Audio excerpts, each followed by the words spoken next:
8:30 है, लेट है थोड़ा। लिखा 8:30 लिखा है इधर, कैलेंडर से है 8:30 किसने?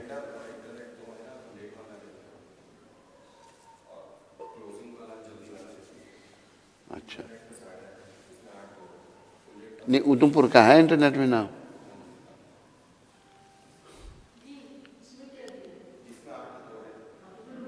नहीं नहीं, ये करो ना, इसको क्यों नहीं करते? कैलेंडर हमारे लिए वो निकालते हैं ना। हाँ, तो व्रत प्रायण के समय 8:02 से 10:20 तक। 8:02, 8:30 नहीं, 8:30। तो मुझे ऐसा दिख रहा है कि प्रभुपाद जी की बड़ी कृपा बरस रही है। जब प्रभुपाद जी प्लैनेट पर थे, इधर थे, बड़ी उनकी लीलाएं, बड़ी कृपा उनकी होती थी और हम देख के बड़े प्रसन्न होते थे। और जैसा कि मैं केवल आपको कहता हूँ, उन्हीं की कृपा से हम यहाँ उधमपुर में आए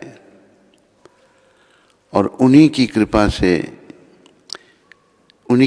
नहीं, उन्हीं ने इस मंदिर का निर्माण किया। सुंदर विग्रह आए। पहले विग्रह जो छोटे हैं वो इंग्लैंड से आए थे, बड़े चमत्कारी हैं वो, प्रभुपाद जी की कृपा से। वो बड़ी उनकी लीलाएं हैं। तो अभी ये जो सभी लोग, आप सभी, सारी माताएं, सारे भक्त, छोटे बच्चे, श्री केशव का बच्चा भी कर रहा है। तो कितनी उम्र है उसकी? 8-9 साल, बहुत अच्छा है। तो मैंने जैसे एक बार पहले बताया था आपको, एक बेटी थी जितनी मेरे ख्याल में ब्रज गोपी है, इतनी, इससे थोड़ी बड़ी होगी, इतनी होगी, वो भी प्रचार करती थी। सड़क पे खड़ी हो जाना उसने, और आदमी कोई जा रहा हो तो उसको रोकना, अंग्रेजी में रोकती थी उनको, अंग्रेजी बोलती थी वो, रोकना। और वो बच्चे को देख आदमी रुक जाता था, तो उसको कहती, you know who is Krishna, तुम जानते हो कृष्ण कौन है? वो कहता, आई डोंट नो। अंग्रेज कहता है, कहते he is the supreme personality of God head. Prabhupada को जब पता लगा इस बात का, प्रभुपाद बड़े प्रसन्न हुए। इतना सा बच्चा कोई भी प्रचार कर सकता है। और ये समझो, जो प्रचार में लगता है ना, बड़ा भाग्यशाली है। इस प्रचार से ही, पुस्तकों के वितरण से ही, नाम जपने से, नियमों का पालन करने से ही धीरे धीरे हमारे जन्म जन्मांतर के संचित पाप जो हैं वो समाप्त होंगे। अच्युत की तरह अच्युत आया था। तो अभी देखो, अच्युत की बहन यहाँ पर थी, द्वारका, सब जानते हैं उसको। उसने गायों की सेवा की कोई 10-11 साल। शरीर छोड़ने के लिए वो बेचारी, उसका अपने गांव में ही लिखा था। लेकिन जब कोई आत्मा पाप आत्मा है, पाप आत्मा जीवन भर में पाप किए, उस आत्मा को शरीर से यमदूत निकालते हैं। यमदूत जब उस आत्मा को निकालते हैं शरीर से, तो वो आत्मा उसको देख, उसको दिखाई देते हैं यमदूत, वो घबरा जाती है और घबराने से उसका मल मूत्र का त्याग हो जाता है। और एक बात और क्या होती है, शरीर अकड़ जाता है। जैसे लकड़ी होती है ना, अगर हाथ ऐसे तो ऐसे नहीं होगा, फिर उंगलियां जैसे हैं वैसे ही रहेंगी। लेकिन मुझे रिपोर्ट मिली, अच्युत ने ही बताया, वो भी इधर है नहीं, कि द्वारका माता का शरीर ऐसा था जैसे सो रही है, उंगलियां ढीली हो रही हैं, शरीर भी ऐसा है कि जैसे सो रही है। चेहरे पर रौनक आ गई उसके शरीर छोड़ने के बाद। उसने जब दर्शन किए होंगे विष्णु दूतों के, तो चेहरा वैसा नहीं रहा जैसे पहले था। तो अभी जब यमदूत आत्मा को शरीर से निकालते हैं, उनकी बड़ी डरावनी शक्ल है, सब डरते हैं उनसे, बहुत डरावनी शक्ल है। इसलिए एक भजन में कहा है, इतना तो करना स्वामी जब प्राण तन से निकले, इतना तो करना स्वामी जब प्राण। गोविंद नाम लेकर मेरे प्राण तन से निकले, गोविंद नाम ले।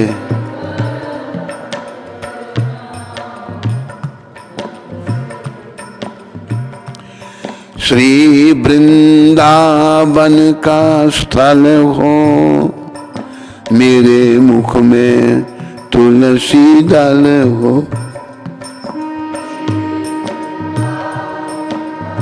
पहले वाली टोन रख।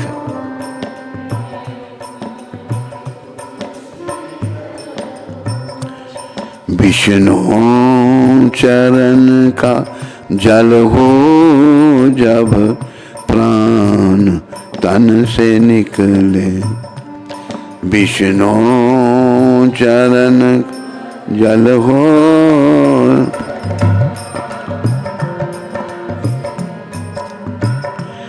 श्री गंगा जी का तट हो, श्री यमुना जी का बट हो, श्री यमुना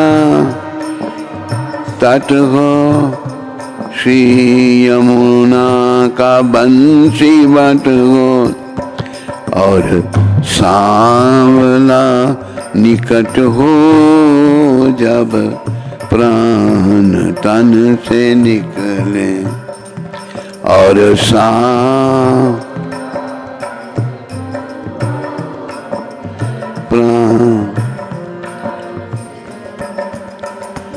सन्मुख सांवरा खड़ा हो।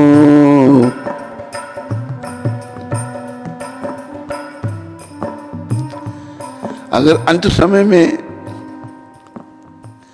भगवान के दर्शन हो जाते हैं, और भगवान देते हैं दर्शन, ऐसी बात नहीं है। कईयों को तो जीवन काल में होता है, उनका जीवन रहता है, लेकिन अगर हम भक्ति करते हैं, ये देखा गया है जो जो भक्ति में लगा, निष्काम जिसने सेवा की, उनका अंत बहुत अच्छा होगा, उनका अंत अच्छा होगा, और उनके रिश्तेदारों का भी अंत अच्छा होगा। देख रहे हैं हम। और ऐसा भी है जो लोग भक्ति के नाम पर ठगती कर रहे हैं, उनका अंत ठीक नहीं हो रहा, अंत अच्छा नहीं हो रहा। जो भक्ति नहीं कर रहे, जैसे व्यापार जैसा बनाया हुआ है, ठीक नहीं हो रहा। ये देखे 2-4 केस हमने देखे, तो भगवान आते भी हैं, जैसे यहाँ वर्णन प्रार्थना की है ना, और सांवला निकट हो, और सांवला निकट हो, और सांवला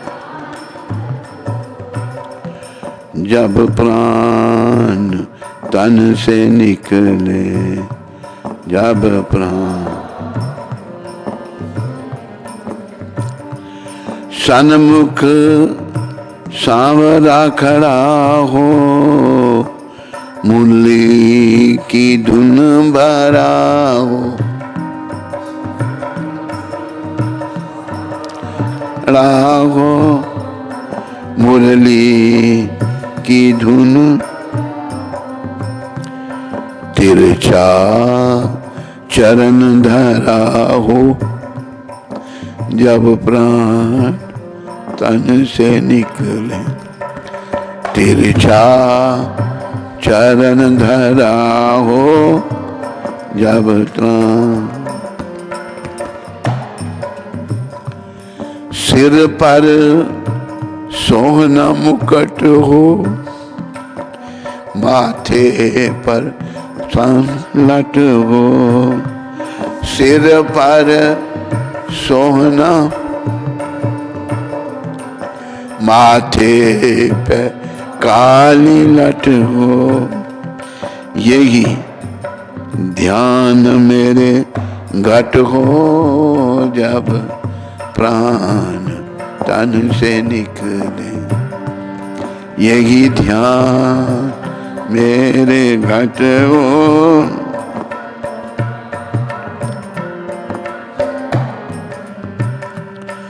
इतना तो करना स्वामी जब प्राण तन से निकले। इतना करना स्वामी,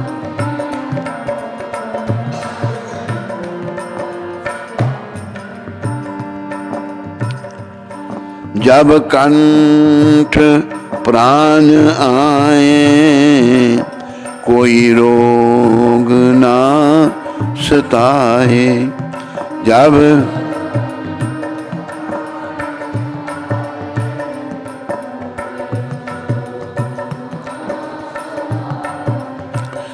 यम दर्श न दिखाए, जब प्राण तन से निकले।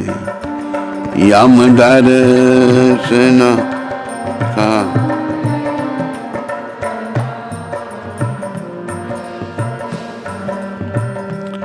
तेरा नाम निकले मुख से, मेरे प्राण निकले सुख से। तेरा नाम मेरे प्राण निकले, बच जाऊं घोर दुख से, जब प्राण तन से निकले। बच जाऊं घोर दुख प्राण। पीतांबरी कसी हो, मुख पर कुछ हंसी हो। पीता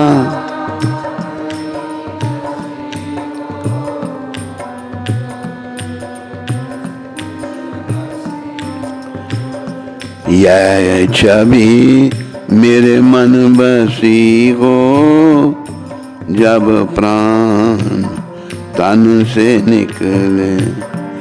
यह छवि मेरे मन बसी हो,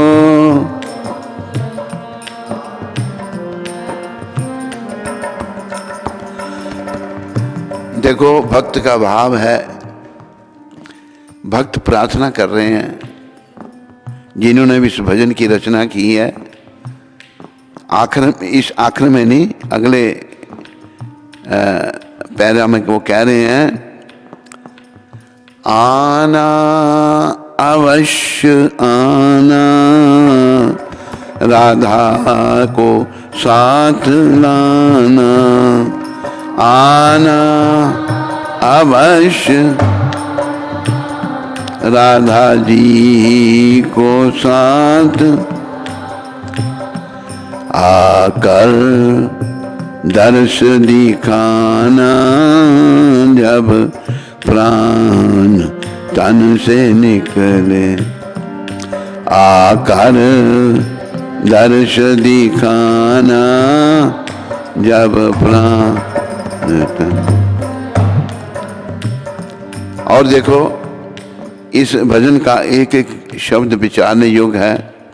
अगला जो मैं पढ़ रहा हूँ, बोल रहा हूँ, गा रहा हूँ, क्या भक्त का भाव है। नापाक मेरे तन को हरि हाथ ना लगाना। नापा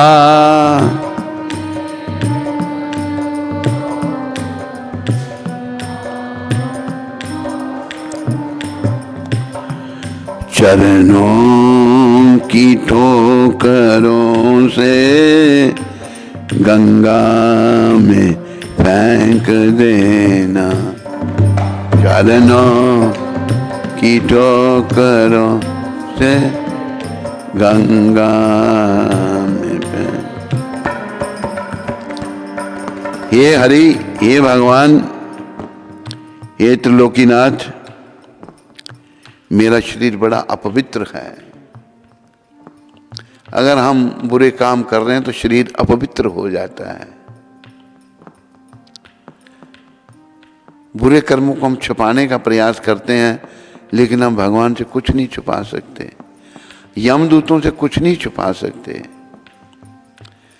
मन जब है हमारा मलिन, तब तक हम भी हैं मलिन, हम शुद्ध नहीं हुए। तो हे हरि, मेरे अपवित्र तन को हाथ नहीं लगाना, आप अपने चरणों की ठोकरों से गंगा में फेंक देना। फिर आखिर में कहते हैं, यही दास की अरज है, मानो तो क्या हरज है। यही दास,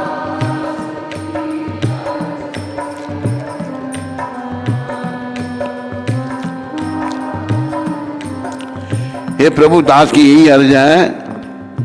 वो ये लेखक लगता है कोई बड़े महान वैष्णव हैं, तो वो भगवान को बोल रहे हैं। वैसे हम इसके योग्य नहीं है कि हम ये शब्द बोलें, लेकिन उन्होंने लिखा, मैं गा दूंगा। कुछ आपका फर्ज है, जब प्राण तन से निकले, कुछ फर्ज है।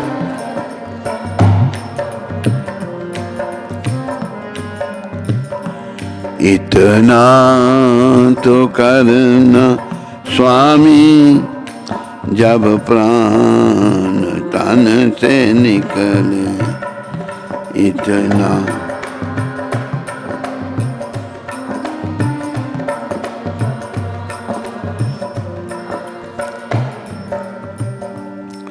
एक बार मैं यूपी में कहीं था, मेरे ख्याल में आगरा में था हम, तो क्या देखा मैंने कि एक रिक्शा आ रहा है जो पैडल से चलता है।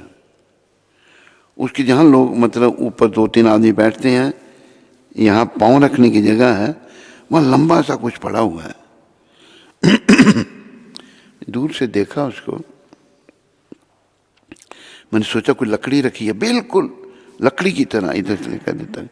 जब वो पास आया रिक्शा, क्या वो डेड बॉडी थी किसी की लावारिस, वो उसको कपड़ा लपेटा हुआ है, लकड़ी की तरह वो अकड़ी हुई है वो शरीर जो है। गरीब आदमी बेचारा होगा, लावारिस, भगवान का उसने कभी नाम नहीं लिया होगा, अंत समय आ गया तो शरीर अकड़ गया उसका लकड़ी की तरह। ये मैंने अपनी आंखों से देखा। तो जब यमदूत आत्मा को शरीर से निकालते हैं तो डर के मारे शरीर अकड़ जाता है, लेकिन जब यमदूत नहीं निकालते, विष्णु दूत जब निकालते हैं तो शरीर अकड़ता नहीं। तो शरीर जो है ये हमने देखा। अभी देखो द्वारका, बेचारी दुखी आत्मा थी वो, उसके पति ने उसको छोड़ दिया था, उसने दूसरी शादी कर ली, 2 बच्चे पहले से, दोनों बच्चे यहाँ पर जैसे कि सुनील और शिवानी, 2 बेटी। शिवानी ने तो दीक्षा ली है, शिवानी की तो दीक्षा हुई है ना, कौन सी माता है? उसका नाम है संजीवनी देवी दासी, शिवानी से संजीवनी। तो बच्चे रो रहे थे, मैंने कहा घबराओ मत, जिनका कोई नहीं उनके भगवान है। तो 10-11 साल वो यहाँ रही, निष्काम सेवा की उसने। तो भगवान बहुत दयालु है, बहुत दया में है। देखो मैं कई बार पहले भी आपको ये बात सुनाई, इस बात को याद रखो। हम लोग भूल जाते हैं भगवान की कृष्ण की दयालुता को याद रखना चाहिए। उनकी दयालुता का बहुत बड़ा उदाहरण पूतना है। पूतना राक्षसी जो है वह अपने स्तन पर हलाल जहर, हलाल कूट जहर लगा के आई थी। बच्चा तो स्तनपान करने लगता है। भगवान उस समय बाल रूप में 3 महीने पहले प्रकट हुए, तो वो मारने के लिए आई थी। और देखो भगवान कितने दयालु हैं, इतनी दुष्ट कुबुद्धि कंस को प्रसन्न करने के लिए उसने ये खेल रचा। और ये राक्षस भी भेष बदल लेते हैं, और वो ऐसी बन गई कि जैसे कोई वैकुंठ से लक्ष्मी नीचे आ गई हो। राक्षसों में भी बड़ी बड़ी शक्तियाँ होती हैं। तो वो, लेकिन भावना दूषित है। और नंद अपना नंद रानी और बलराम जी की माता रोहिणी माता, ये भोली वाली भक्त हैं भगवान के, जिनके पुत्र रूप में भगवान त्रिलोकीनाथ प्रकट हुए हैं। रोहिणी बलराम जी की माता है और कृष्ण की माता नंद रानी है। असली माता तो वैसे देवकी है, लेकिन नंद रानी जो है, यशोदा मैया नंद जी की पत्नी, बड़ी महान भक्त नंद बाबा। और इन्होंने हजारों साल तपस्या की थी भगवान की, इसलिए कि कृष्ण जो हैं वह हमारे पुत्र, उनकी बाल लीला हम देखना चाहते हैं। तो भगवान ने कहा था तथास्तु, मैं जब द्वापर युग में कृष्ण रूप में प्रकट होऊंगा तो बाल लीलाओं का सुख आपको दूंगा। आपने इतनी घोर तपस्या की, तो बाल लीलाओं का सुख जो है नंद और यशोदा को मिला।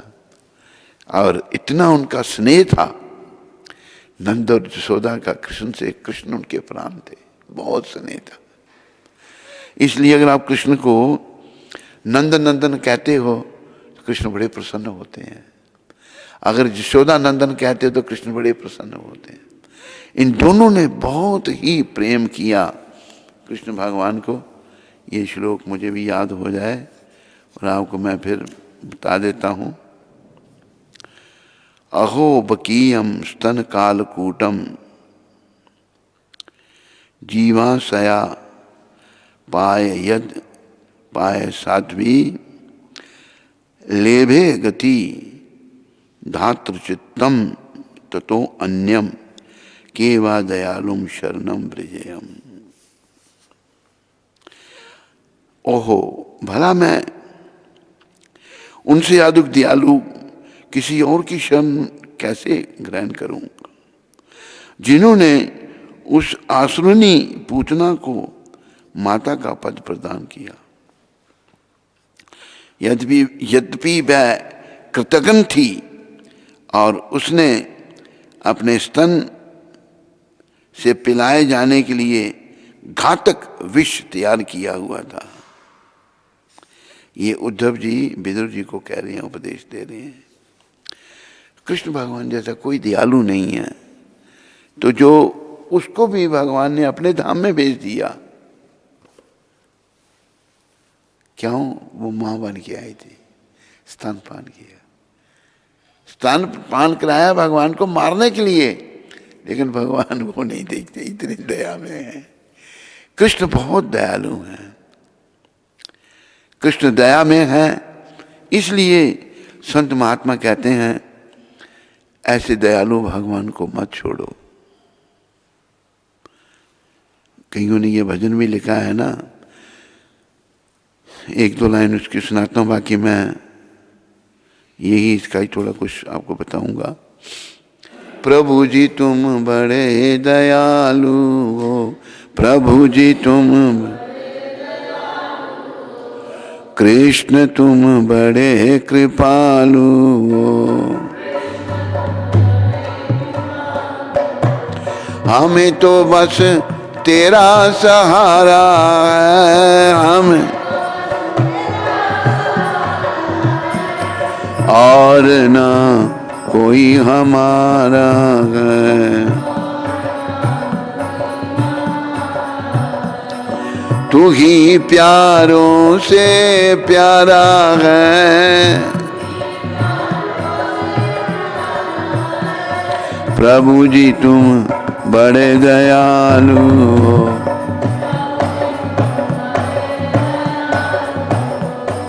कृष्ण तुम बड़े कृपालु हो।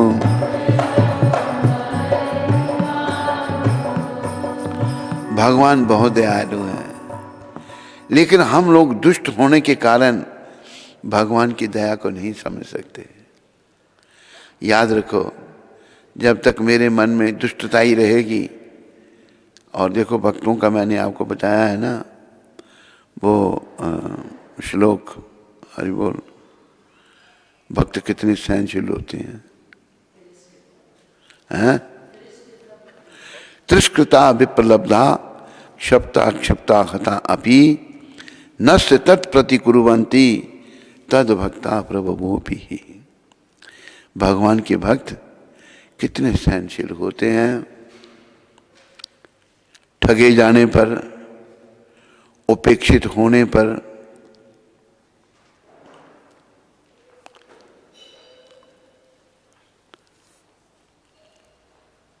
अपमानित होने पर, ठगे जाने पर, शापित होने पर, शाप दिया, विचलित किए जाने पर, उपेक्षित होने पर उनकी परवाह नहीं करना, अथवा जान से मारे जाने पर भी कभी बदला लेने का विचार नहीं करते। ये हैं भक्त भगवान के, और ऐसे भक्त भगवान को बहुत प्रिय हैं, बहुत प्रिय हैं। ये भागवत का पहला स्कंद 18वां अध्याय 48वां श्लोक, तिरस्कृता विप्रलब्धा क्षप्ता क्षिप्ता हता अपि नस्य तत्प्रति कुर्वन्ति तद भक्ता प्रभावोपि। अभी देखो, मैंने देखा कि ऊपर से तो स्वांग है भक्ति का, भक्त हूं मैं, लेकिन अंदर बदले की भावना है तो भक्ति कहाँ? भक्ति नहीं है। एक और घटना है रामायण की। महर्षि विश्वामित्र जो क्षत्रिय थे, तपस्या करके वो ब्राह्मण बन गए, और गुरु वशिष्ठ, राम जी के जो गुरु वशिष्ठ जी जो थे, उनको विश्वामित्र जी पसंद नहीं करते थे। एक बार वो उनके मन में इतनी द्वेष आ गया उनके प्रति विश्वामित्र जी के, उनको मारने के लिए आ गए, मैं जान से मार दूंगा। लेकिन वशिष्ठ जी क्या कह रहे हैं कि देखो विश्वामित्र जी कितने महान हैं, उन्होंने कितनी तपस्या करके ब्रह्म का पद, ब्रह्म ऋषि, मतलब ऋषि वो बन गए, उनकी स्तुति कर रहे हैं। तो ये विश्वामित्र जी ने सुना, झट आके चरणों में गिर गए, कहते महाराज मैं बड़ा अपराधी हूं। वशिष्ठ जी भक्त हैं जो राम जी के गुरु बने, जो पूरी रघुवंशियों के गुरु थे, कईयों के गुरु बने, कई चले गए, महाराजा अंशुमान, महाराजा भगीरथ, महाराजा दलीप, ये सब जो राम जी के वंश राजे हैं, चले गए। लेकिन वशिष्ठ जी सबके, इसलिए उन्होंने स्वीकार किया, ब्रह्मा जी ने उनको कहा कि इसी कुल में त्रिलोकीनाथ भगवान राम प्रकट होंगे, इसलिए कहते हैं मैं इस कुल का गुरु बनाऊं। तो भक्त थे बहुत बड़े, क्योंकि ये सारी भक्त आत्माएं थी, सारी महान आत्माएं थी। तो अगर कोई बदला लेने की भावना रखता है तो वो भक्ति नहीं है हृदय में। बड़े श्लोक उच्चारण करने से या बड़ी बातें करने से, या ये देखे कई लोग अनुयायी बन जाते हैं, ऐसे लोगों के भी अगर हृदय का परिवर्तन नहीं हुआ तो भाई वो भगवत प्राप्ति नहीं हो सकती, और भक्तों की श्रेणी में नहीं आ सकता। भक्तों की श्रेणी ये है कि ठगे जाने पर, उपेक्षित होने पर, शापित होने पर, हैं, विचलित किए जाने पर, और जान से मारे जाने पर भी बदला लेने की भावना नहीं करते। ये होते हैं भक्त भगवान के। तो जब कंठ प्राण आए कोई रोग ना सताए। एक और मुझे भक्ति माता का चरित्र मुझे याद ध्यान में आया। एक माता थी, तो उनको ऐसा कहा गया, ये पुरानी कथा है, मुझे ध्यान नहीं अभी कौन से पुराण में है ये। माता को ये कहा कल जो तुम्हें पहले मिलेगा वो तुम्हारा पति होगा। कल उन्होंने क्या मिला, कोड़ी मिला उनको, जिसको कोड़ पड़ा हुआ था, चल नहीं सकता था। बोला अच्छा विधि का विधान ऐसा है। उस सती माता ने उसी को अपना पति स्वीकार कर लिया और बड़ी सेवा की उसकी। लेकिन वो दुष्ट आत्मा थी, तब इसको कोड़ पड़ा था। लेकिन इस माता के भाग्य में ऐसा ही लिखा था।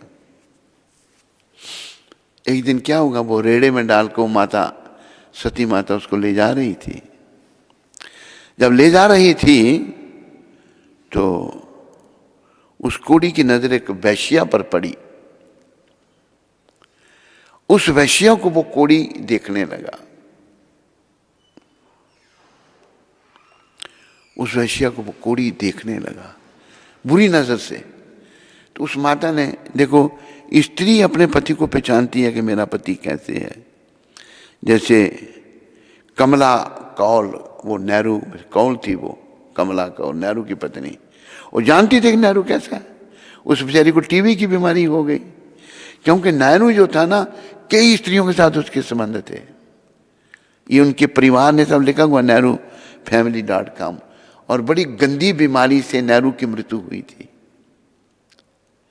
बहुत स्त्रियों का संग करने से जो बीमारी होती है वो नेहरू को बीमारी थी। कमला कौल जो थी उसको टीबी की बीमारी हो गई थी। उसने फिर अपना संबंध किसी दूसरे से जोड़ लिया था। तो स्त्री जानती है। तो इस माता ने देखा कि मेरा पति इसकी ओर आकर्षित है। वो इतनी देवी थी, इतनी महान थी, उसको तो पति को कुछ नहीं कहा। वो रोज जाए और उस वैश्या की सेवा करे, साफ सफाई करे, मदद करे, रोज जाए। एक दिन वैश्या पूछती है उसको, बहन तुम रोज आती हो यहाँ पर और यहाँ से अब इतनी सेवा करती हो, मैं क्या तेरे लिए कर सकती हूँ? वो कहते हैं कि मेरा पति जो है तुम्हारी ओर आकर्षित है, मैं चाहती हूँ कि तू मेरे पति को प्रसन्न कर दे। कहते ले आओ अपने पति को तुम। कहते पर वो कोड़ी है। कहते कोई बात नहीं, वैश्याएं हैं, उनकी बुद्धि मलिन होती है। तो ला के उस वैश्या ने अपने पति को कोड़ी को अंदर भेज दिया। उस वैश्या के पास सर्दियों के दिन तो बेचारी बाहर खड़ी रही। इतनी ठंड थी बाहर, ठंड से बेचारी की मृत्यु हो गई, वो मर गई। सती नारी मर गई। विष्णुदूत लेने के लिए आ गए उसको। विष्णुदूत जब लेने आ गए, वो कहती है मैं अकेली नहीं जाऊंगी, मेरे पति को भी साथ ले चलो। महान आत्माओं की बात बता रहा हूं, कोई बदले की भावना नहीं होती। और पति कैसा, आप समझ ही रहे हैं। कहते कि मेरे पति को साथ ले जाओ, फिर चलो मैं चलूंगा। कहते वो तो बड़ा दुष्ट है, विष्णुदूत कहते हैं।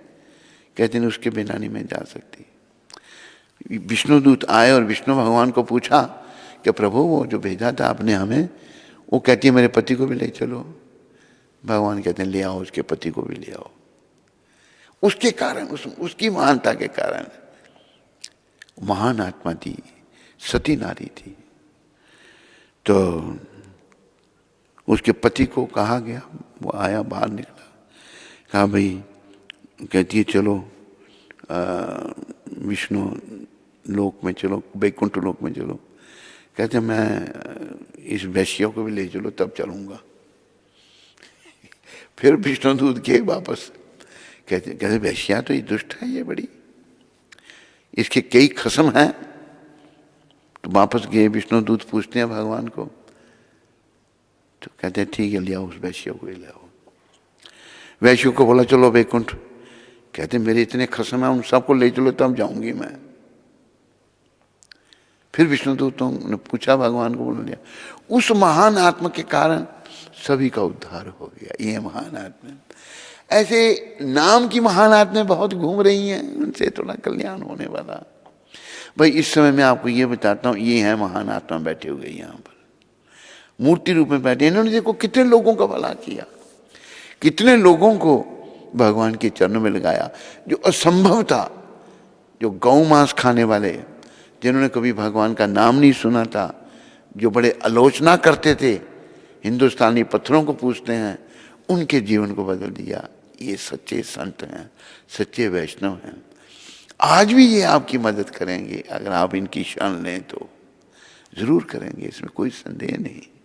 और ये भी मैं आपको बताना चाहता हूँ, ये जो भी सभी के मन में जो भावना जागृत हो रही है पुस्तकों का वितरण करने की, ये इन्हीं की कृपा, ये यहाँ उपस्थित हैं। एक बात मैं आपको सुना देता हूँ। जम्मू में एक व्यक्ति है, शायद सेठी उसका नाम है, वो फ्रूट मर्चेंट है, मतलब फ्रूट बेचता है कमीशन लेकर। बड़ा फ्रूट मंदिर को देता रहा वो, बहुत पेटियों की पेटियाँ से, पेटियों की पेटी, और बड़ा एक अच्छी आत्मा वो भी। देखो मंदिर को जितना दान करता था। तो गुरु महाराज उसके सपने में आए, प्रभुपाद सपने में आकर उसको कहते हैं, भाई एक पेटी आलू बुखारा उधमपुर में भेज देना। सपने में उसको कह रहे हैं, मैं वहां रहता हूं और मेरा जन्मदिन आ रहा है। तो वो उस भक्त को कहा, जो फ्रूट लेने जाता था। वो भक्त भी भटक गया बेचारा। एक माता आई थी यहाँ पर विदेश से, वो उसी के चक्कर में विदेश में चला गया। वो दीक्षा लेना चाहता था, लेकिन उसकी कथनी और करनी में बड़ा अंतर था।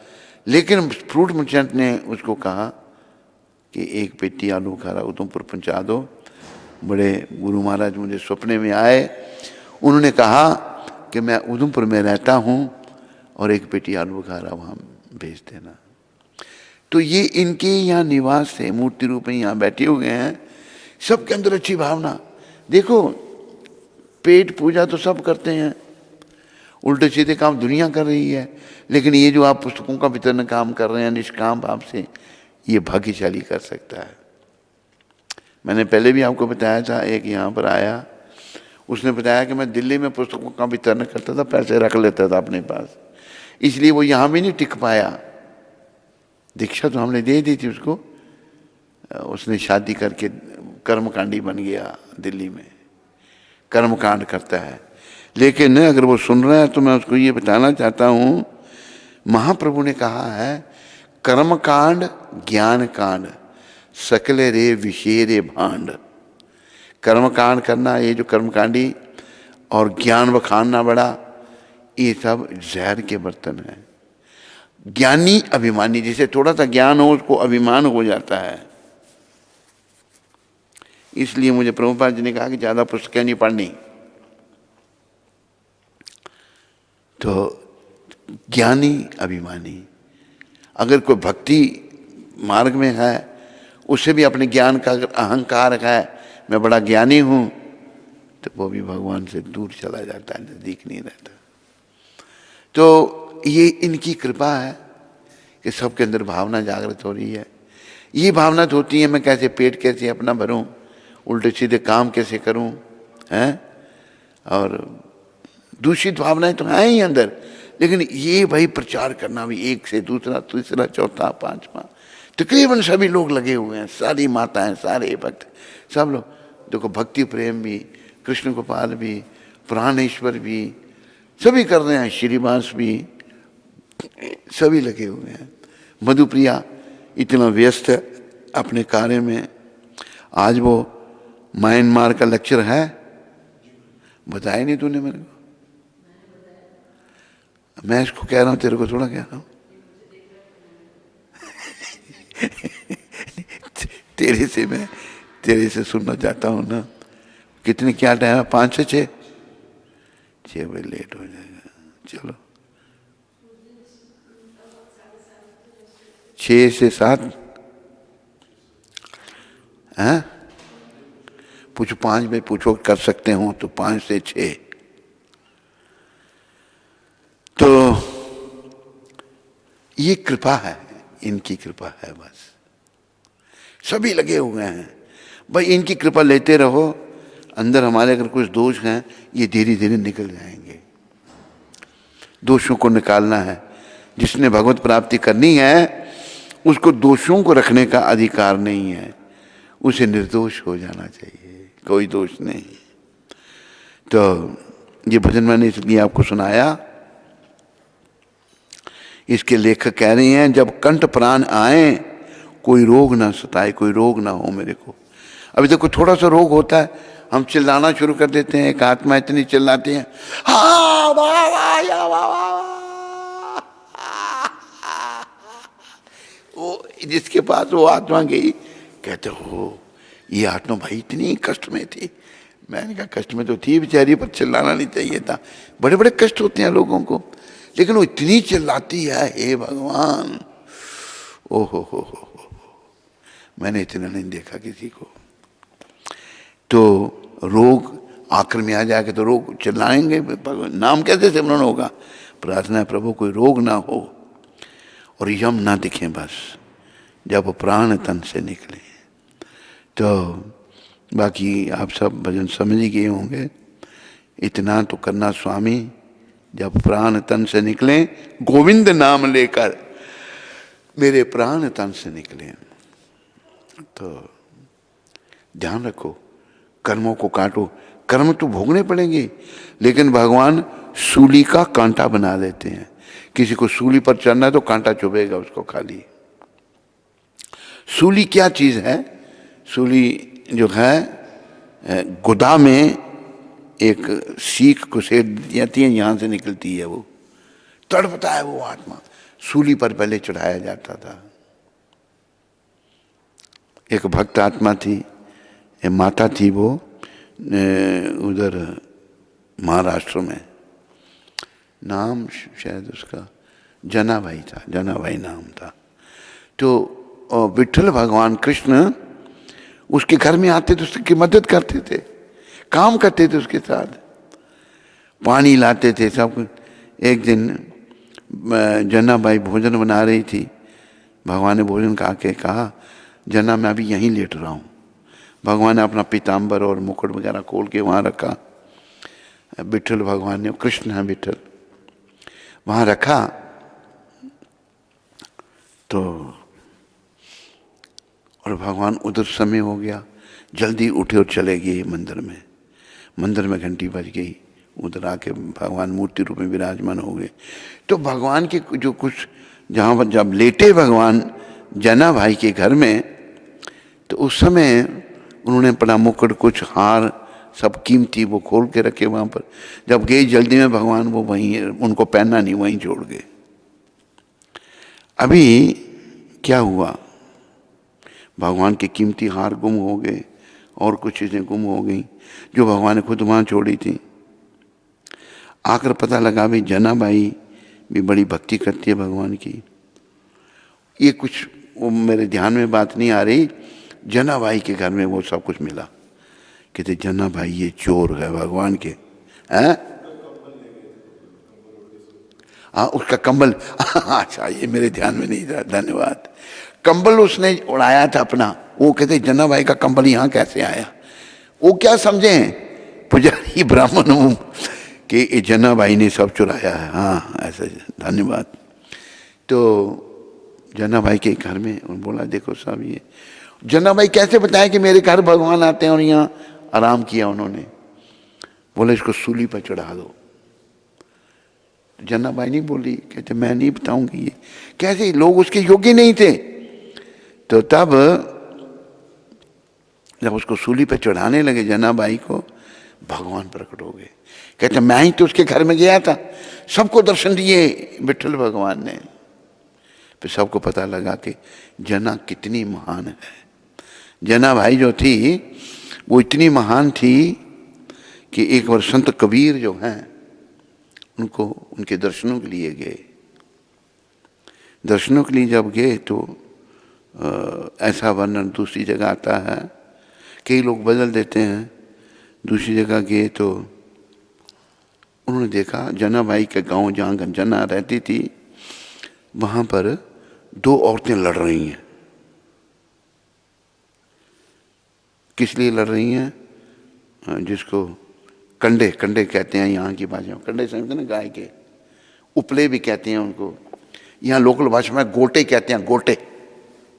लोकल भाषा में गोटा कहा जाता है। तो वो कह रही है ये मेरे हैं, कहती है वो दूसरी कहती है ये मेरे हैं। तो कबीर जी वहाँ आए, उन्होंने बोला कि आप ये कहते हो ये मेरे हैं, ये कहती है मेरे हैं, तो कैसे गारंटी की आपके हैं? तो उन्होंने जनाबाई ने कहा उठाओ मेरा उपला जो ये अपना कह रही है अपने कान के पास रखो, अगर इसमें से गोविंद की आवाज़ आएगी तो मेरा है, नहीं आएगी तो इसका है। जो उसने कहा था ये मेरे हैं, 5 महीने का तो गोविंद गोविंद गोविंद गोविंद की आवाज़। कबीर जी झट उसी, पहले तो सोचे भाई जनाबाई इसके लिए लड़ रही है, उपलों की लड़ रही। फिर पता लगा भाई कितनी महान है, जो उसके हाथ में उपले लगे उनमें से भी गोविंद का नाम आ रहा है। बोलो जनाबाई माता की। ऐसी ऐसी महान आत्माएं हुई। लोग बदल देते हैं, ऐसा मैंने सुना था किसी से। जनाबाई जो है ना, संत तुकाराम जी के वो गंडमूल में पैदा हुई थी। ऐसे नक्षत्र जिसमें माँ बाप अपने बच्चे को नहीं रख सकते, रखेंगे तो उनकी मृत्यु हो सकती है। जन्म हुआ, थोड़ी सी बड़ी हुई, छोटी सी, तो तुकाराम जी के पास रख गए। तुकाराम जी ने पालन पोषण किया और बड़ी भक्त बन गई। संत तुकाराम ही थे, बहुत बड़ी भक्त बन गई वो। तो वैसे उसमें कुछ और कुछ दिखाया है, उल्टा दिखाया है। तो जनाबाई जो है इतनी महान आत्मा थी, रोज भगवान उसके पास आए, उसके भाव और प्रेम से उसके हाथ की रोटी खाते थे और भगवान को वो काम करवाती थी। भगवान सारा काम करते थे उसके। ऐसे हैं हमारे कृष्ण भगवान। तो जो भक्त है वो भगवान से जिद भी कर सकता है, भगवान उसकी जिद को भी पूरा करते हैं। भगवान भगत के बस में होते आए। बस ये भक्ति इन महापुरुष ने, प्रभुपाद जी ने दी हमको। सभी भक्त बनने का प्रयास करो और भक्ति का प्रचार करो। ये प्रभुपाद जी की पुस्तकें जब निष्काम भाव से लोगों को दे रही है ना, इनको पढ़ के भी लोग भक्त बनेंगे। ऐसा है, प्रभुपाद जी की पुस्तकों में शक्ति है। कई लोग भक्त बन गए इन पुस्तकों को पढ़ करके। आप लोग भी जो है ऐसा करो। ये करती, ये भी मैं माता से बात कर रहा था, कुंती माता से, 12 महीने जो है डिस्ट्रीब्यूशन होना चाहिए। ये थोड़ा कि अभी 1 महीना नहीं, 1 महीना शुरू हुआ, अभी 12 महीने डिस्ट्रीब्यूशन करो। जितनी प्रभुपाद जी की पुस्तकें निकल सकें उतनी निकालो और पुण्य के भागी बनो।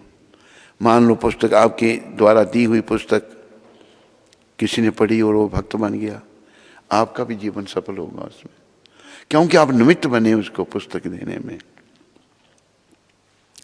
वैसे ये बात ध्यान में रखो कि अगर हम कुछ अच्छा करते हैं तो भगवत कृपा से या भगवान के भक्तों की कृपा से होता है।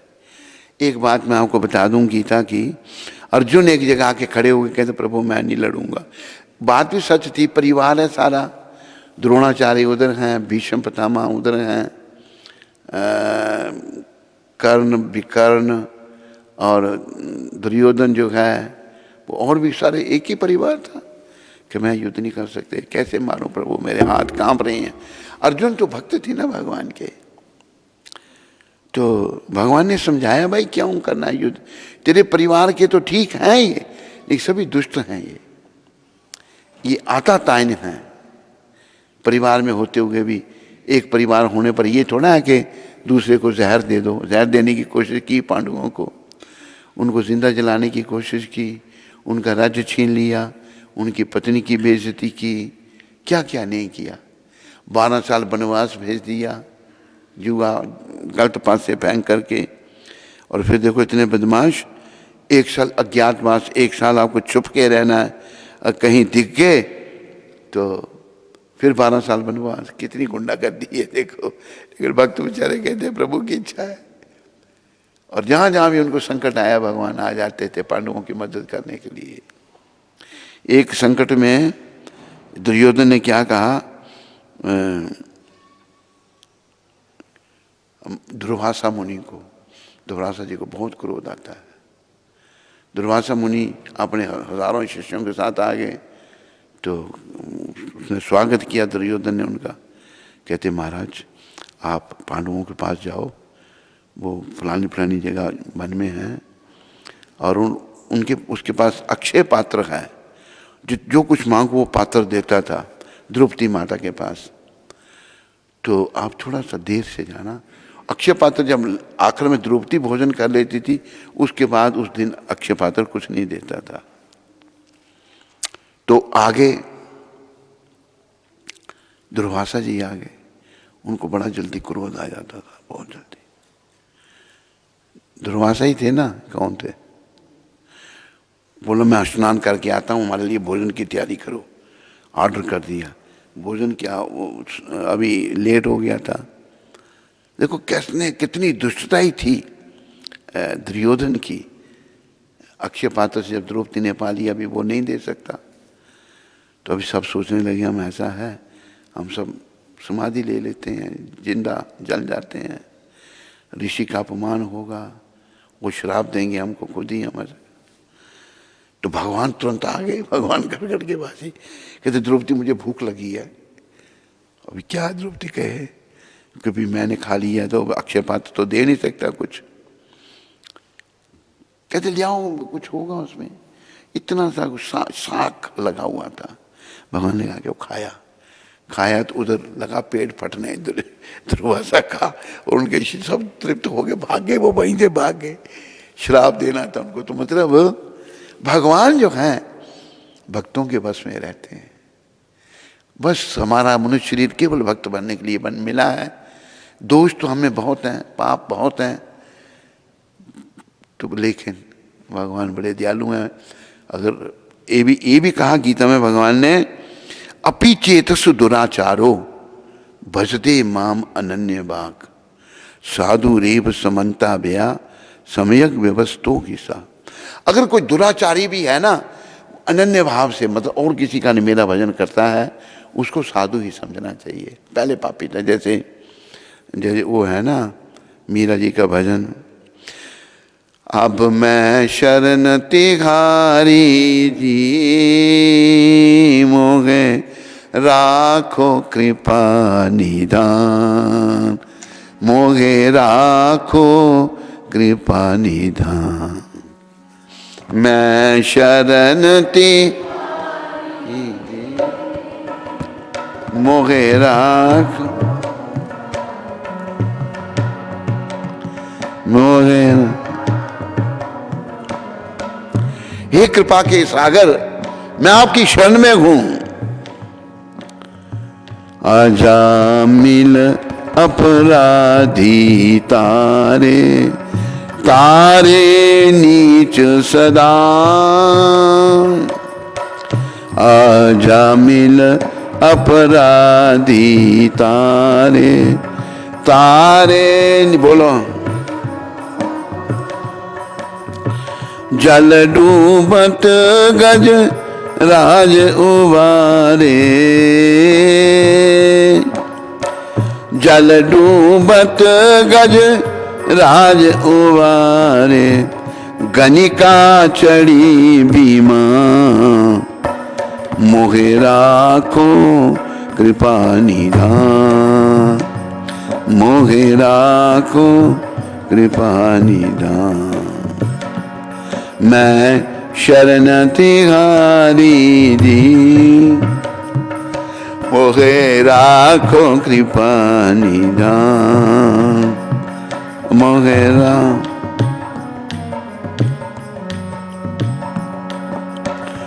और अधम तारे बहु तेरे, मजा नहीं आ रहा इसमें।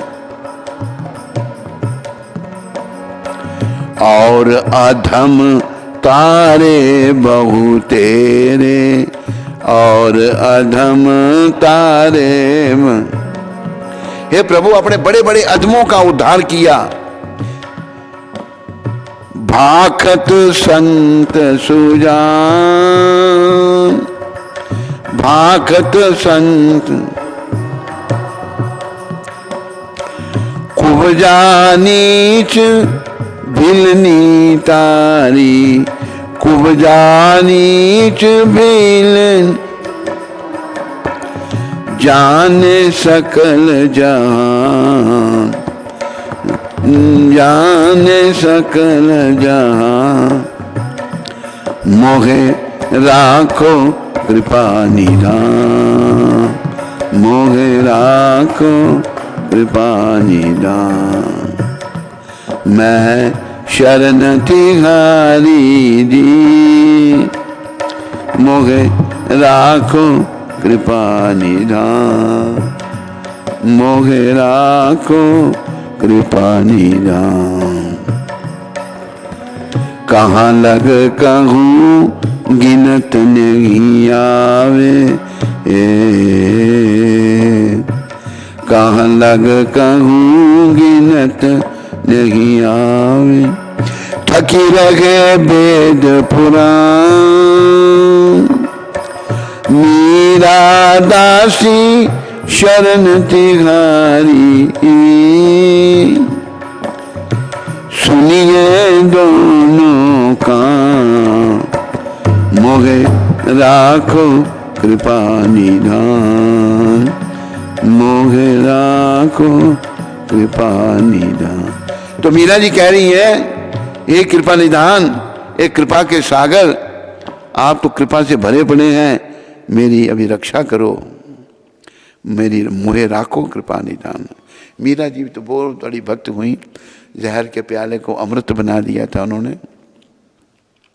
अजामिल महापापी था, ब्राह्मण था, अजामिल अपराधी था, इतना अपराधी था अजामिल, वैश्या का संग किया, पत्नी को छोड़ दिया और वैश्या से कितने बच्चे उत्पन्न हुए। लेकिन संतों की कृपा से आखिर समय में उसके मुंह में जुबान पर नारायण नाम आ गया। तारे नहीं, सदन कसाई का तारा भगवान ने, जल डूबद गजराज जब डूब रहे थे उन्होंने भगवान को याद किया तो भगवान ने उनका भी। गणिका एक वैश्या थी, वो विमान में चढ़कर धाम में चली गई। और अधम तारे बहु तेरे, और कितने अधमों का उद्धार किया। भाकत संत सुजान, कुब्जा नीच भिलनी तारी, कुब्जा जो थी नीच औरत थी, कुब्जा भिलनी नीच थी, भीलों की कन्या थी, उसका भी उद्धार किया, कुब्जा का उद्धार किया। जाने सकल जान, सारा जहान इसको जानता है। कहाँ लग कहूँ गिनत नहीं आवे, ये प्रभु मैं कब तक कहूँ, मैं गिन नहीं सकती। थकी रहे वेद पुराण, वेद पुराण भी थक गए। मीरा दासी शरण तिहारी, सुनिए दोनों कान। मीरा आपकी शरण में है, दोनों कान दे के प्रभु सुनिए, मुझे राखो कृपा निधान, मेरी रक्षा करो प्रभु। तो कोई कितना भी पापी है ना, वो भी भगवान की शरण में आ सकता है। शरण में आ जाए, पापों को छोड़ दे, तो उसका मंगल होगा, कल्याण होगा। तो आप सब जो पुस्तकों का वितरण कर रहे हैं, ये सब बहुत अच्छा कार्य, इसको करते रहिए, जब तक जीवन है इसको रखिए, भगवान कृपा करेंगे, बहुत दयालु हैं। श्रील प्रभुपाद शिक्षामृत, सौभाग्य की देवी लक्ष्मी, ये प्रभुपाद ने मुंबई में 26 दिसंबर 1972 को कहा था। सौभाग्य की देवी लक्ष्मी जी को चंचला कहते हैं, चंचल कहा जाता है। वे एक स्थान पर नहीं रहती, लक्ष्मी एक जगह नहीं टिकती। आज एक व्यक्ति धनी है, अगली पीढ़ी धनी नहीं रहेगी। हो सकता है वो धनी है, उसके आगे परिवार धनी नहीं होगा। यदि आप वास्तव में धार्मिक हैं तो अपना धन इंद्रिय भोग में व्यर्थ ना गंवाएं। अगर पैसे हैं, इंद्रिय भोग में धन को नहीं गंवाना, जो प्राय लोग करते हैं, करते नहीं करते, हाँ। धन ना गंवाएं, उसे श्री कृष्ण की सेवा में लगाएं, भगवान की सेवा में लगाएं। यदि आपके पास कुछ धन है तो उससे श्री कृष्ण के लिए अच्छा मंदिर बनवाएं, यह उचित उपयोग है। धनी लोगों को बस भगवान के लिए सब कुछ करना चाहिए। भगवान तो ये गीता में कहते हैं, जो कुछ तुम करो मेरे लिए करो। यद करोषि यद अश्नासी यद जुहोसी ददासी यद तपस्यासी कौंतेया तद कुरुषो मद अर्पणम। हे कुंती पुत्र, तो जो कुछ करता है मेरे को अर्पण कर, अपने लिए मत कर। अपने लिए करेगा तो बंधन में पड़ जाएगा, मेरे लिए करेगा तो मुक्त हो जाएगा। लक्ष्मी माता जो है वह चंचला है, उनका चंचला नाम है। चंचला लक्ष्मी जी का नाम है, क्योंकि चंचला मतलब एक जगह नहीं लक्ष्मी रहती, एक स्थान पर नहीं रहती। आज एक व्यक्ति धनी है, अगली पीढ़ी धनी नहीं रहेगी। यदि आप वास्तव में धार्मिक हैं तो अपना धन इंद्रिय भोग में मर्त व्यर्थ गंवाएं, उसे श्री कृष्ण की सेवा में लगाएं। यदि आपके पास कुछ धन है तो उससे श्री कृष्ण के लिए अच्छा मंदिर बनवाएं, यह उचित उपयोग होगा, उचित उपयोग है। प्रभुपाद जी ने बम्बई में 1972 26 तारीख ये लेक्चर दिया था। बोलो शिला प्रभुपाद की, बोलो लक्ष्मीपति भगवान की, बोलो चंचला माता की जय।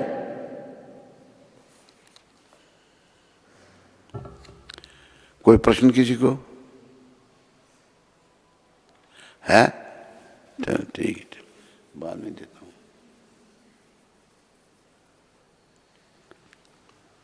शुद्ध भक्ति माता सूरत से। हरे कृष्ण गुरु महाराज जी, आपके पावन चरणों में कोटि कोटि दंडवत प्रणाम। गुरु महाराज जी, जैसा कि आपने प्रवचन में बताया कि यदि भगवान की कोई निष्काम भक्ति करता है तो उसे विष्णु दूत लेने आते हैं, तो क्या ऐसी आत्माएं हमेशा के लिए जन्म मृत्यु के चक्र से छूटकर भगवान की सेवा में लग जाती हैं? धाम में उनको भगवान की सेवा मिल जाती है या उनकी आगे क्या गति होती है? उनकी आगे सदगति होती है। अभी देखो मैंने नाम जो गाया भजन में, ये मीरा भाई बता रही हैं ऐसों की सदगति है। पहले पाप आत्मा थी, फिर पुण्य आत्मा बन गई। सुनो, चेंज द विजन। वो है तेरे पास पर्चा? वो पर्चा जो है उसको जरूर उसको करा के ना, हिंदी का कुछ में है उसमें। वेरी गुड, ये देखो इसको, वेरी गुड, थैंक यू। दृष्टिकोण बदलिए, ये शुद्ध भक्ति तेरे लिए मैं पढ़ रहा हूं। इन 4 सिद्धांतों का पालन करने से साधु निंदा के अपराध से मुक्त होने से सहायता मिलेगी। इन 4 सिद्धांतों का पालन, पहला कौन सा? साधु निंदा नहीं, साधु निंदा के अपराध, मुक्त होने में सहयोग मिलेगा। निंदा नहीं करनी, अच्छाई ढूंढने का स्वभाव विकसित कीजिए। अच्छाई ढूंढने का स्वभाव। अगर एक व्यक्ति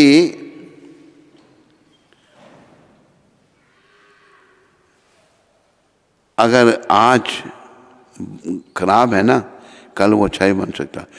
कोई भी व्यक्ति, कोई भी भक्त पूर्णतः बुरा नहीं होता।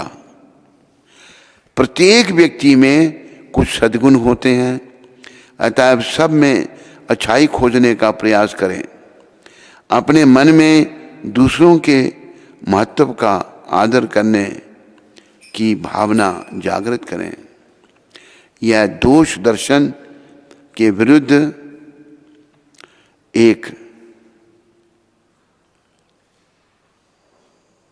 प्रभावशाली प्रतिकारक सिद्ध होगा। ये दूसरी बात, कोई भी शाश्वत रूप से दुष्ट नहीं होता। कोई भी जो है, किसी के विषय में कोई निर्णय लेने से पूर्व सदैव स्मरण रहे कि प्रत्येक साधु का एक अतीत था। वाल्मीकि कौन थे? डाकू। मिगरारी कौन था? बहुत बड़ा शिकारी। तथा प्रत्येक पापी का एक भविष्य होता है। अजामिल, जगाई एवं मदाई। अजामिल भी शुद्ध भक्त बन गए, जगाई मदाई भी शुद्ध भक्त बन गए। आज का अधम दुष्ट भी कल का संभावित साधु हो सकता है। एक पापी को साधुओं के संग में रख दो तो एक ही क्षण में उसका बुरा स्वभाव बदल जाएगा। जीसस कहते थे पाप से घृणा करो, पापी से नहीं। जीसस क्राइस्ट ने यह कहा है पाप से घृणा करो, पापी से घृणा मत करो। ये बहुत अच्छी बात कही है जीसस क्राइस्ट ने। कृष्ण को सर्वत्र देखने का प्रयास करो। सब क्रियाओं के पीछे परम कर्ता श्री कृष्ण हैं। सर्व कारण कारणम। श्री कृष्ण प्रत्येक वस्तु तथा प्रत्येक व्यक्ति के भीतर हैं तथा सब कुछ उनके भीतर है। सब जगह श्री कृष्ण की विद्यमानता को अनुभव करने का प्रयास करो तथा सब घटनाओं के पीछे उनके दिव्य हाथ को देखो। अपनी मनोवृत्ति को बदलिए। अपने मन को बुरे से अच्छा, नकारात्मक से सकारात्मक की ओर से जाएं और सहसा ही आपको धरती पर स्वर्ग दिखने लगेगा। शास्त्र अध्ययन एवं हरे कृष्ण जप करने का क्या लाभ यदि आप कुदृष्टि तथा दुष्ट स्वभाव बनाए रखें। ये बड़ी जरूरी बात है। क्यों भाई? है ये सुनी तूने बात नहीं? तूने सुनी? ध्यान तुम लोग देते नहीं हो, क्या फायदा? मैं चिल्लाता हूं इतना, अपराध हो जाता है शिष्यों की तरफ से। ऐसा मत करो। सुनो फिर से मैं कह रहा हूं। श्री कृष्ण प्रत्येक वस्तु में तथा प्रत्येक व्यक्ति के भीतर हैं तथा सब कुछ उनके भीतर है। सब जगह श्री कृष्ण को विद्यमानता के अनुभव करने का प्रयास करो तथा सब घटनाओं के पीछे उनके दिव्य हाथ को देखो। अगली बात अभी ध्यान दो सारे। अपनी मनोवृत्ति को बदलिए। अपने मन को बुरे से अच्छे, नकारात्मक से सकारात्मक की और ले जाएं और सहसा ही आपको धरती पर स्वर्ग दिखने लगेगा। शास्त्र अध्ययन एवं हरे कृष्ण जप करने का क्या लाभ यदि आप कुदृष्टि तथा दुष्ट जीवा बनाए रखें। समझाई?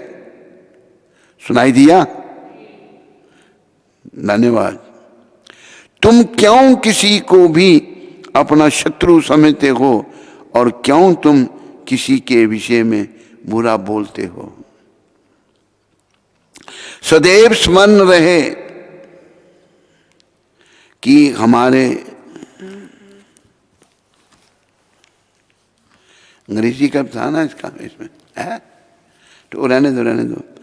सदैव स्मरण रहे कि हमारे आसपास का वातावरण सहायक तथा अनुकूल है। वह हमारा सहयोग दे रहा है। स्वयं श्री कृष्ण उसे हमारे सुधार तथा आध्यात्मिक उत्थान हेतु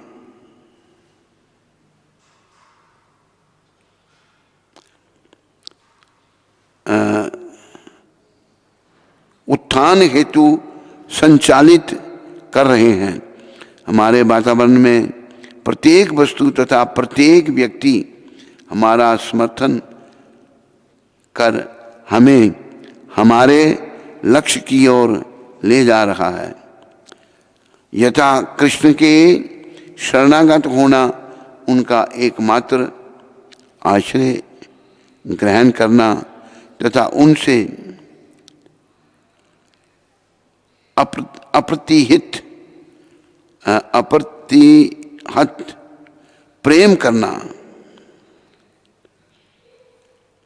सबको प्रेम से देखना, सीखो सबको प्रेम से देखना सीखो तो तुम्हें सब जगह प्रेम ही प्रेम प्राप्त दिखाई देगा। बोलो जगत गुरु शिला प्रभुपाद की हरि बोल। इसकी कुछ फोटो कॉपी निकाल देना, तेरे पास है ना, इधर रखी है, मेरे को दे देना फोटो कॉपी। तो तुम्हें समझ आई बात शुद्ध भक्ति माता? सोनिया कक्कड़ माता वैंकूवर से। हरे कृष्ण। मेरे प्यारे प्यारे महाराज जी के पावन चरणों में मेरा और मेरे परिवार का कोटि कोटि प्रणाम। महाराज जी, हम आपको बहुत मिस करते हैं। हम आपकी, प्रभुपाद जी की और राधा कृष्ण जी की कृपा से अब हम आगे से पहले से अच्छा महसूस कर रहे हैं। बहुत अच्छा, बहुत अच्छा, वेरी गुड। हम सबका धन्यवाद करना चाहती हूँ क्योंकि सबने हमारे लिए प्रार्थनाएं की। महाराज जी, कृपया हम पापियों को निष्काम भक्ति का आशीर्वाद दें। हम सब आपकी सेहत की प्रार्थना करते हैं। We miss you a lot. You are our multivitamin Maharaj ji. सब बोलो सदगुरुदेव महाराज की जय। आपकी पतित बेटी सोनिया कक्कड़। सोनिया माता, तुम्हारा धन्यवाद और मेरी शुभकामनाएं सदा तेरे साथ हैं। तुम इसी जन्म में भगवत प्राप्ति करो, निष्काम सेवा करो, बस निष्काम सेवा का ध्यान रखो जो प्रभुपाद जी ने हमको दी है, और इससे मंगल होगा, कल्याण होगा। जैसे तूने सुना पूरा प्रवचन, यहाँ की माता निष्काम सेवा 11 साल के बाद गई तो जाने के बाद उसका शरीर अकड़ा नहीं था, उसका शरीर बिल्कुल ऐसे लगता था कि वो सो रही है। तो जब यमदूत ले जाते हैं तो शरीर अकड़ जाता है, नहीं तो शरीर जो है सॉफ्ट रहता है बिल्कुल। वाल्मीकि मुनिदास जी गोवर्धन से। वाल्मीकि गोवर्धन से। गुरु महाराज जी के चरणों में दंडवत प्रणाम। गुरुदेव, मेरे कज़न भाई को बेटा हुआ है, उसका नाम वो आपके द्वारा रखवाना चाहता है। उसका नाम र से निकला है, कृपया करके आप कोई नाम बताएं। यही आपके चरणों में निवेदन। उसका नाम होगा रामचंद्र दास।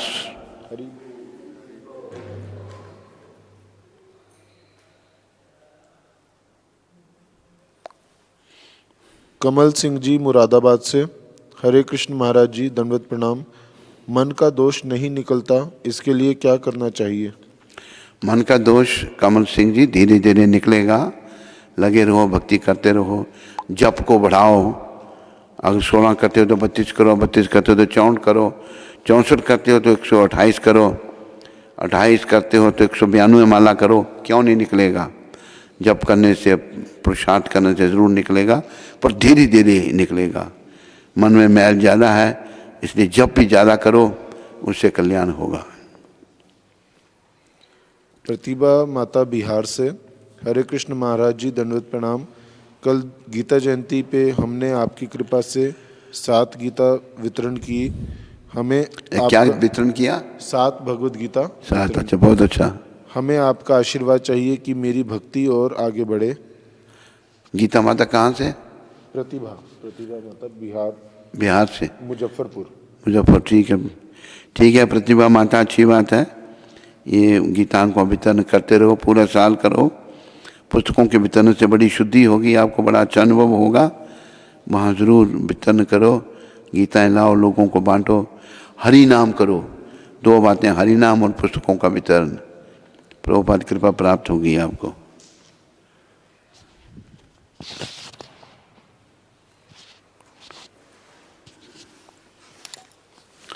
ये थोड़ा पीछे नहीं आ सकते? हरे कृष्णा। तो सभी लोग गुरु महाराज जी का पहले आभार व्यक्त करेंगे कि उन्होंने कल गीता जयंती के अवसर पर 3000 से भी ज़्यादा भगवद गीता स्पॉन्सर करी। तो सभी लोग बोलेंगे हरि बोल, हरि बोल, हरि बोल। तो गुरु महाराज जी का स्कोर था 3805 भगवद गीता। हरि बोल। तो कल भक्त लोगों ने पुस्तक वितरण किया, भगवद गीता वितरण किया गीता जयंती के अवसर पर। तो जिसमें कृष्ण गोपाल प्रभु ने 128 भगवद गीता, प्राणेश्वर प्रभु ने 108 भगवद गीता, मधुप्रिया प्रभु ने 90 भगवद गीता, शिवास प्रभु ने 51, करनैल सिंह ने 47, जीव गोस्वामी प्रभु ने 44। करनैल सिंह कोई स्पॉन्सर भी थी? हाँ, कितनी? 25 स्पॉन्सर, बाकी डिस्ट्रीब्यूशन 32 स्पॉन्सर थी। 32। और सुदर्शन प्रभु ने 43, इंद्राणी माता ने 40, अच्युत प्रभु ने 136, जगत पति प्रभु ने 33, संजय व्यास प्रभु ने एक भागवतम सेट, दानिश ने 26, श्री केशव ने 23, भक्ति माता ने 21, सुनंदा माता ने 20, शिवानी देवी ने 17, कृष्णदास प्रभु ने 15, पवन शर्मा जी ने 15, हरिनाम प्रभु ने 14, श्वैकत ने गुरुकुल के बच्चे ने 11, सचिना माता ने 10, विधि माता ने 10, विरोचन दास जी ने 10 भगवद गीता और एक प्रभुपाद लीला अमृत। शौकत के जोड़ीदार ने कुछ नहीं किया?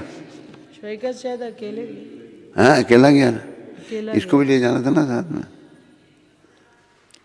अच्छा, वैकुंठ प्रभु ने 9, रामविलास प्रभु ने 9, बलदेव प्रभु ने 7, संतोष माता ने 7, उर्वशी माता ने 5, राघव ने 4, मीनाक्षी माता ने 2, नैना ने 2, माधव ने 1 और 11 छोटी पुस्तक, और वृंदा ने 1 भगवद गीता वितरण की। तो हरि बोल, हरि बोल। इन सभी का उर्वशी। बहुत बहुत धन्यवाद। हरि बोल। अच्छा, उर्वशी ने कितनी की? जी, किसने? उर्वशी। तूने बोला उर्वशी का नाम बोला? उर्वशी माता ने 5। तूने बोला नहीं, ये नहीं कहते कि। वेरी गुड, उर्वशी ने भी हिम्मत की, बहुत अच्छा है, वेरी गुड।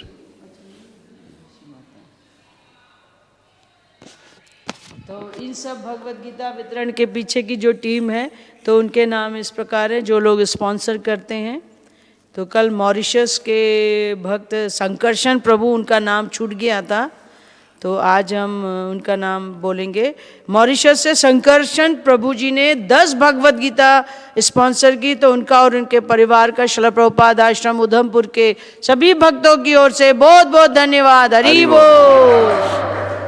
अमृतसर से कमल डालमिया जी ने 500 भगवद गीता, अच्युत दास उधमपुर से 101 भगवद गीता, और उद्धव दास जी ने सूरत से 500 भगवद गीता स्पॉन्सर की। तो इनका और इनके परिवार का श्रील प्रभुपाद आश्रम उधमपुर के सभी भक्तों की ओर से बहुत बहुत धन्यवाद। हरि बोल। महसाना से भक्तराज प्रभु ने 500 भगवद गीता, महसाना से ही काले कृष्ण प्रभु ने 500 भगवद गीता, महसाना से नागार्जुन प्रभु ने 100 भगवद गीता स्पॉन्सर की। तो इन सबका और इनके परिवार का श्रील प्रभुपाद आश्रम उधमपुर के सभी भक्तों की ओर से बहुत बहुत धन्यवाद। हरि बोल।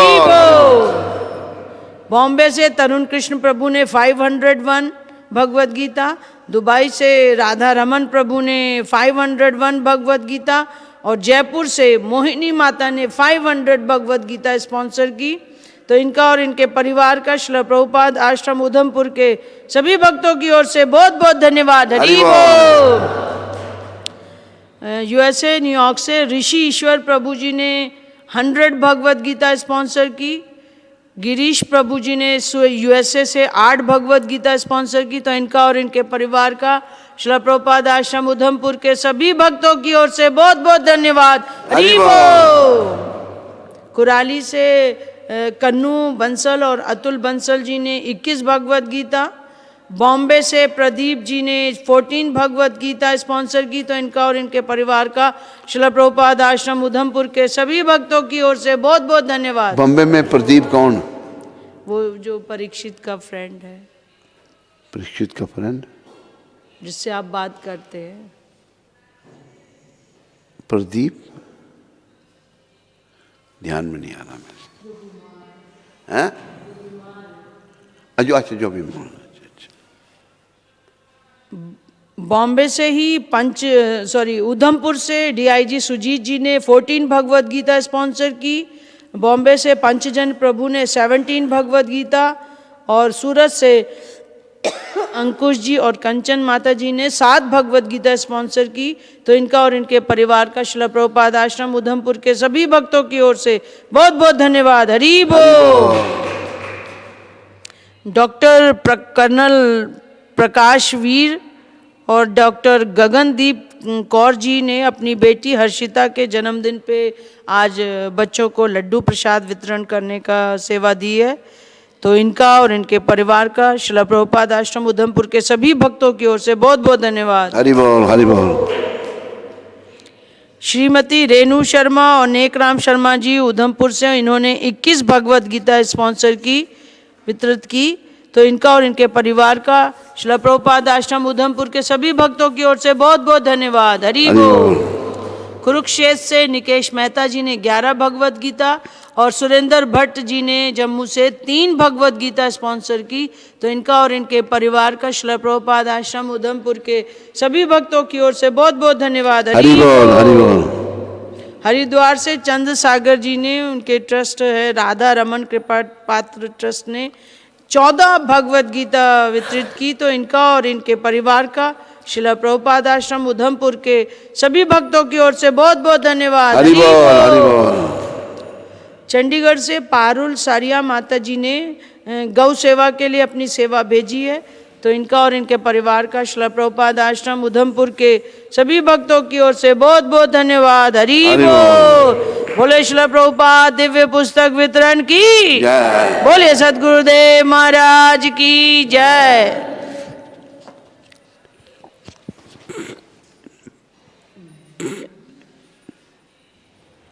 बस कुछ और है?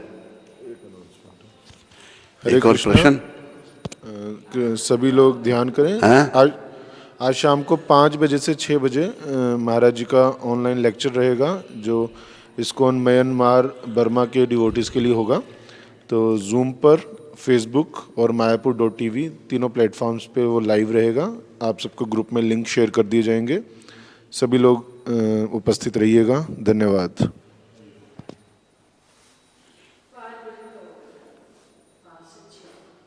5 से 6 टाइम बदल दिया? ठीक।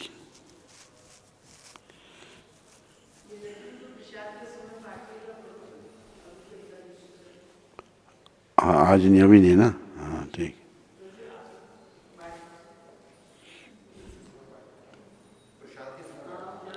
हाँ अभी नहीं ना, अभी तो प्रसाद पालन का समय नहीं हुआ।